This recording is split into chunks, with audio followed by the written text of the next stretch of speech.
21 अप्रैल 2025 बाबा का साकार मुरली। मीठे बच्चे, बाप आया है तुम्हें करंट देने, तुम देही अभिमानी होंगे। बुद्धि योग एक बाप से होगा तो करंट मिलती रहेगी। प्रश्न, सबसे बड़ा आसुरी स्वभाव कौन सा है जो तुम बच्चों में नहीं होना चाहिए? उत्तर, अशांति फैलाना। यह है सबसे बड़ा आसुरी स्वभाव। अशांति फैलाने वाले से मनुष्य तंग हो जाते हैं। वह जहाँ जाएंगे वहाँ अशांति फैला देंगे। इसीलिए भगवान से सभी शांति का वर मांगते हैं। गीत, यह कहानी है दीवों और तूफान की। यह कहानी है दीवों और तूफान की। ओम शांति। मीठे मीठे सिकिलधे बच्चों ने गीत की लाइन सुनी। गीत तो यह भक्ति मार्ग का है, फिर उनको ज्ञान में ट्रांसफ़र किया जाता है और कोई ट्रांसफ़र कर न सके। तुम्हारे में भी नंबरवार पुरुषार्थ अनुसार जान सकते हैं दीवा क्या है, तूफान क्या है। बच्चे जानते हैं आत्मा की ज्योत उझाई हुई है। अब बाप आए हैं ज्योत जगाने के लिए। कोई मरते हैं तो भी दीवा जलाते हैं, उसकी बड़ी खबरदारी रखते हैं। समझते हैं दीवा अगर मुझ गया तो आत्मा को अंधियारे से जाना पड़ेगा, इसीलिए दीवा जलाते हैं। अब सतयुग में तो यह बातें होती नहीं, वहाँ तो सोझरे में होंगे। भूख आदि की बात ही नहीं, वहाँ तो बड़े माल मिलते हैं। यहाँ है घोर अंधियारा, छी दुनिया है ना। सब आत्माएं की ज्योत उझाई हुई है, सबसे जास्ती ज्योत तुम्हारी उझाई हुई है। खास तुम्हारे लिए ही बाप आते हैं, तुम्हारी ज्योत उझा गई है। अब करंट कहाँ से मिले? बच्चे जानते हैं करंट तो बाप से ही मिलेगी। करंट जोड़ होती है तो बल्ब में रोशनी तेज हो जाती है। तो अभी तुम करंट ले रहे हो बड़ी मशीन से। देखो बॉम्बे जैसे शहर में कितने ढेर आदमी रहते हैं, कितनी जास्ती करंट चाहिए। ज़रूर इतनी बड़ी मशीन होगी। यह है बेहद की बात। सारे दुनिया में आत्माओं की ज्योत बुझी हुई है, उनको करंट देना है। मूल बात बाप समझाते हैं, बुद्धि योग बाप से लगाओ, देही अभिमानी बनो। इतना बड़ा बाप है, सारी दुनिया के पतित मनुष्य को पावन करने वाले सुप्रीम बाप आया है सबकी ज्योत जगाने। सारी दुनिया के मनुष्य मात्र की ज्योत जगाते हैं। बाप कौन है, कैसे ज्योत जगाते हैं, यह तो कोई नहीं जानते। ज्योति स्वरूप भी कहते हैं, फिर सर्वव्यापी भी कह देते हैं। ज्योति स्वरूप को बुलाते हैं क्योंकि ज्योति मुझ गई है। साक्षात्कार भी होता है अखंड ज्योति का, दिखलाते हैं। अर्जुन ने कहा मैं तेज सहन नहीं कर सकता हूँ, बहुत करंट है। तो अब इन बातों को तुम बच्चों अभी समझते हो। सबको समझाना भी यह है कि तुम आत्मा हो, आत्मा ऊपर से यहाँ आती है। पहले आत्मा पवित्र है, उसमें करंट है, सतो प्रधान है। गोल्डन एज में पवित्र आत्माएं हैं, फिर उनको अपवित्र भी बनना है। जब आप पवित्र बनते हैं तब गॉड फादर को बुलाते हैं कि आकर लिबरेट करो, अर्थात दुख से मुक्त करो। लिबरेट करना और पावन बनाना दोनों का अर्थ अलग अलग है। ज़रूर कोई से पतित बने हैं तब कहते हैं बाबा आओ, आकर लिबरेट भी करो, पावन भी बनाओ, यहाँ से शांति धाम ले चलो, शांति का वर दो। अब बाप भी समझाया है, यहाँ शांति में तो रह नहीं सकते। शांति तो है ही शांति धाम में। सतयुग में एक धर्म एक राज्य है तो शांति रहती है। कोई हंगामा नहीं। यहाँ मनुष्य तंग होते हैं अशांति से। एक ही घर में कितना झगड़ा हो पड़ता है। समझो स्त्री पुरुष का झगड़ा है तो माँ बाप बच्चे भाई बहन आदि सब तंग हो पड़ते हैं। अशांति वाला मनुष्य जहाँ जाएगा अशांति ही फैलाएगा, क्योंकि आसुरी स्वभाव है ना। अभी तुम जानते हो सतयुग है सुखधाम, वहाँ सुख और शांति दोनों है, और वहाँ परमधाम में तो सिर्फ शांति है। उनको कहा जाता है स्वीट साइलेंस होम। मुक्ति धाम वाले को सिर्फ इतना ही समझाना होता है, तुमको मुक्ति चाहिए ना तो बाप को याद करो। मुक्ति के बाद जीवन मुक्ति जरूर है। पहले जीवन मुक्ति होते हैं, फिर जीवन बंध में आते हैं। आधा आधा है ना। शतो प्रधान से फिर सतो रजो तमो में जरूर आना है। पिछाड़ी में जो एक आधा जन्म लिए आते होंगे वह क्या सुख दुख का अनुभव करते होंगे। तुम तो सारा अनुभव करते हो। तुम जानते हो इतने जन्म हम सुख में रहते हैं, फिर इतने जन्म दुख होते हैं। फलाने फलाने धर्म नई दुनिया में आ नहीं सकते, उनका पट भी बाध में है। नया खंड है उनके लिए, जैसे कि वह नई दुनिया है। जैसे बुद्धि खंड क्रिश्चियन खंड नया हुआ ना, उनको भी सतो रजो तमो से पास करना है। झाड़ में भी ऐसे होता है ना, आहिस्ते आहिस्ते वृद्धि होती जाती है। पहले जो निकले वह नीचे ही रहते हैं। देखा है ना नए नए पत्ते कैसे निकलते हैं। छोटे छोटे हरे पत्ते निकलते रहते हैं, फिर और फूल निकलता है। नया झाड़ बहुत छोटा है, नया बीज डाला जाता है, उसकी पूरी परवरिश नहीं होती तो सड़ जाता है। तुम भी पूरी परवरिश नहीं करते हो तो सड़ जाते हो। बाप आकर मनुष्य देवता बनाते हैं, फिर उसमें नंबरवार बनते हैं। कहानी स्थापना होती है ना, बहुत फेल हो पड़ते हैं। बच्चों की जैसी अवस्था है ऐसे प्यार बाप से मिलता है। कई बच्चों को बाहर से भी प्यार करना होता है। कोई लिखते हैं बाबा हम फेल हो गए, पतित बन गए, अब उनको कौन हाथ लगाएगा। वह बाप की दिल पर चढ़ नहीं सकते। पवित्र को भी बाबा वर्षा दे सकते हैं। पहले एक एक से पूरा समाचार पुच्छ पोता मेल लेते हैं। जैसे अवस्था वैसे प्यार। बाहर से भल प्यार करेंगे, अंदर जानते हैं यह बिल्कुल ही बुद्धि है, सर्विस कर नहीं सकते। ख्याल तो रहता है ना, अज्ञान काल में बच्चा अच्छा कमाने वाला होता है तो बाप भी बहुत प्रेम से मिलेगा। कोई इतना कमाने वाले नहीं होगा तो बाप का भी इतना प्यार नहीं रहता। तो वहाँ भी ऐसे हैं बच्चे बाहर में भी सर्विस करते हैं ना। भल कोई भी धर्म वाला हो उनको समझाना चाहिए। बाप को लिबरेटर कहा जाता है ना। लिबरेटर और गाइड कौन है उनका परिचय देना है। सुप्रीम गॉड फादर आते हैं, सबको लिबरेट करते हैं।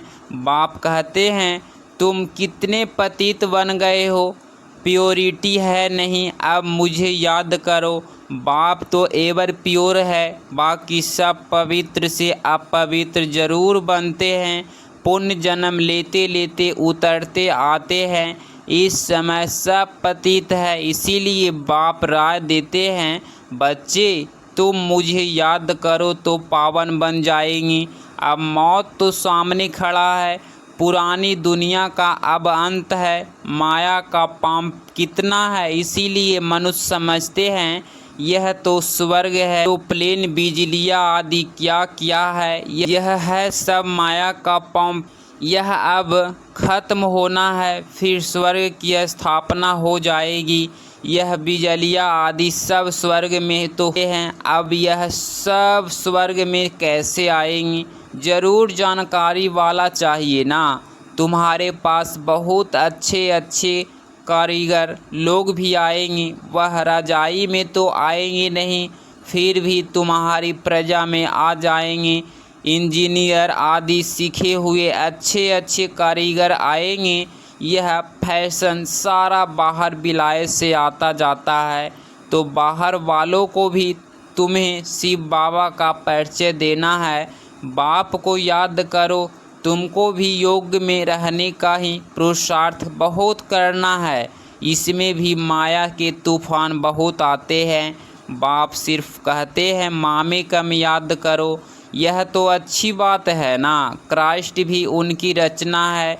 रचयिता सुप्रीम सोल तो एक है, बाकी सब है रचना। वर्षा रचता से ही मिलता है। ऐसे ऐसे अच्छी पॉइंट जो है वह नोट करनी चाहिए। बाप का मुख्य कर्तव्य है सबको दुख से लिबरेट करना। वह सुख धाम और शांति धाम का गेट खोलते हैं। उन्हें कहते हैं, हे लिबरेटर, दुख से लिबरेट कर हमें शांति धाम सुख धाम में ले चलो। जब जहाँ सुख धाम है तो बाकी आत्माएं शांति धाम में रहती है। हेवन का गेट बाप ही खोलते हैं। एक गेट खुलता है नई दुनिया का, दूसरा शांति धाम का। अब तो आत्माएं अपवित्र हो गई है, उनको बाप श्रीमत देते हैं, अपने को आत्मा समझो, मुझे याद करो तो तुम्हारे पाप कट जाए। अब जो जो पुरुषार्थ करेंगे तो फिर अपने धर्म में उच्च पद पाएंगे, पुरुषार्थ नहीं करेंगे तो कम पद पाएंगे। अच्छी अच्छी पॉइंट्स नोट करो तो समय पर काम आ सकती है। बोलो शिव बाबा का ऑक्यूपेशन हम बताएंगे तो मनुष्य कहेंगे यह फिर कौन है जो गॉड फादर शिव का ऑक्यूपेशन बताते हैं। बोलो तुम आत्मा के रूप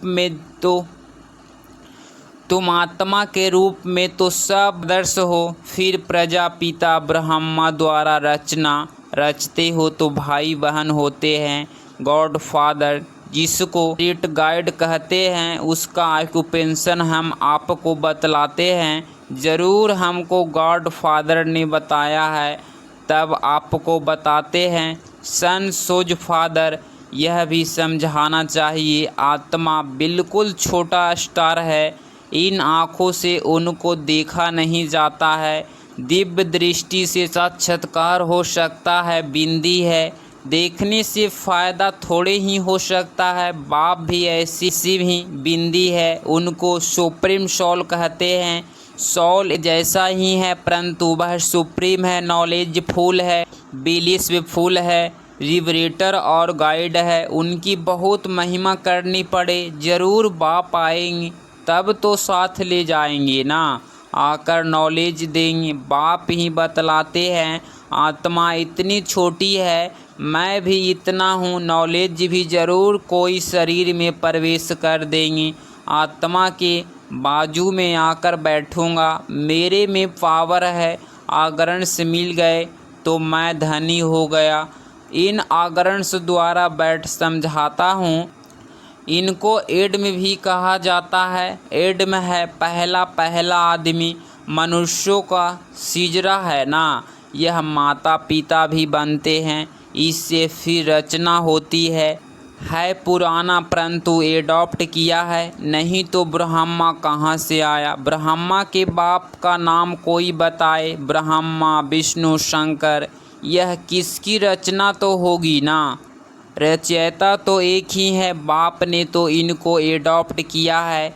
यह इतने छोटे बच्चे बैठ सुनाए तो कहेंगे यह बहुत बड़ी नॉलेज है। जिन बच्चों को अच्छी धारणा होती है उन्हें बहुत खुशी रहेगी, उबासी नहीं आएगी, कोई समझने वाला नहीं होगा तो उबासी देता रहेगा। यहाँ तो तुमको कभी उबासी नहीं आनी चाहिए, कमाई के समय कभी उबासी नहीं आती है, ग्राहक नहीं होंगे, धंधा ठंडा होगा तो उबासी आती रहेगी। यहाँ भी धारणा नहीं होती है, कोई तो बिल्कुल समझते नहीं कि क्योंकि देह अभिमान है, देही अभिमानी हो बैठ नहीं सकेंगे। कोई न कोई बाहर की बातें याद आ जाएगी पॉइंट्स आदि भी नोट नहीं कर सकेंगे। सुदृढ़ बुद्धि झट नोट करेंगे। यह पॉइंट्स बहुत अच्छी है। स्टूडेंट की चलन भी टीचर को देखने में आती है ना। सेंसिबल टीचर की नज़र सब तरफ फिरती रहती है, तब तो सर्टिफिकेट देते हैं, पढ़ाई का, मैनर्स का सर्टिफिकेट निकालते हैं, इतना एब्सेंट रहा वह भी निकालते हैं। यहाँ तो भल प्रेजेंट होते हैं परंतु समझते कुछ नहीं, धारणा होती नहीं। कोई कहते हैं बुद्धि डल है, धारणा नहीं होती। बाबा क्या करेंगे, यह तुम्हारे कर्मों का हिसाब किताब है। बाप तो तकबीर एक ही कराते हैं, तुम्हारी तकदीर में नहीं है तो क्या करेंगे। स्कूल में भी कोई पास कोई फेल होते हैं। यह है बेहद की पढ़ाई जो बेहद का बाप पढ़ाते हैं। और धर्म वाले गीता की भी बात नहीं समझेंगे। नेशन देख समझना पड़ता है। पहले पहले उच्च ते उच्च बाप का परिचय देना पड़ता है। वह कैसे लिबरेटर गाइड है। हैबिन में यह बेकार होते नहीं। इस समय में इनको कहाँ जाना है। शैतानी राज्य पुरानी दुनिया है ना, इनको गोल्डन एज नहीं कहेंगे। नई दुनिया थी अब पुरानी हुई है। बच्चों में जिनको सर्विस का शौक़ है तो पॉइंट्स नोट करना चाहिए। अच्छा, मीठे मीठे सिकलधे बच्चों प्रति माता पिता बाप दादा का याद प्यार और गुड मॉर्निंग। रूहानी बाप की रूहानी बच्चों को नमस्ते नमस्ते। धारणा के लिए मुख्य सार पॉइंट नंबर फर्स्ट, पढ़ाई में बहुत बहुत कमाई है, इसीलिए कमाई खुशी खुशी से करनी है।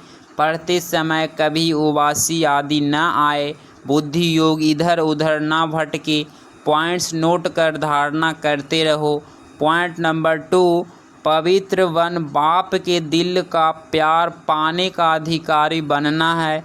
सर्विस में होशियार बनना है, अच्छी कमाई करनी और करानी है। 21 अप्रैल 2025 का वरदान, मरजीवा जन्म की स्मृति से सर्व कर्म बंधनों को समाप्त करने वाले कर्मयोगी भव। स्पष्टीकरण, यह मरजीवा दिव्य जन्म कर्म बंधनी जन्म नहीं, यह कर्मयोगी जन्म है। इस अलौकिक दिव्य जन्म में ब्राह्मण आत्मा स्वतंत्र है न कि प्रतंत्र। यह देह लौन में मिली हुई है। सारे विश्व की सेवा के लिए पुराने शरीरों में बाप शक्ति भर कर चला रहे हैं। जिम्मेवारी बाप की है न कि आपकी। बाप ने डायरेक्शन दिया है कि कर्म करो, आप स्वतंत्र हो, चलाने वाला चला रहा है। इसी विशेष धारणा से कर्म बंधनों को समाप्त कर कर्मयोगी बनो। स्लोगन, समय की समीपता का फाउंडेशन है बेहद की वैराग्य वृत्ति। अव्यक्त इशारे कंबाइंड रूप की स्मृति से सदा विजयी बनो। जितना जितना याद में रहेंगे उतना अनुभव करेंगे कि मैं अकेला नहीं, लेकिन बाप दादा सदा साथ है। कोई भी समस्या सामने आए तो यही स्मृति में रहे कि मैं कंबाइंड हूँ, तो घबराओ नहीं। कंबाइंड रूप की स्मृति से कोई भी मुश्किल कोई सहज हो जाएगा। अपने सब बोझ बाप के ऊपर रख स्वयं हल्के हो जाओ तो सदा अपने को खुश नसीब अनुभव करेंगे और फरिश्ते के समान नाचते रहेंगे। अगर इस चैनल पे आप डेली मुरली क्लास सुन रहे हैं तो चैनल को प्लीज़ सब्सक्राइब करें और प्यारा सा लाइक ज़रूर करें। मिलते हैं अगली मुरली क्लास में। ओम शांति।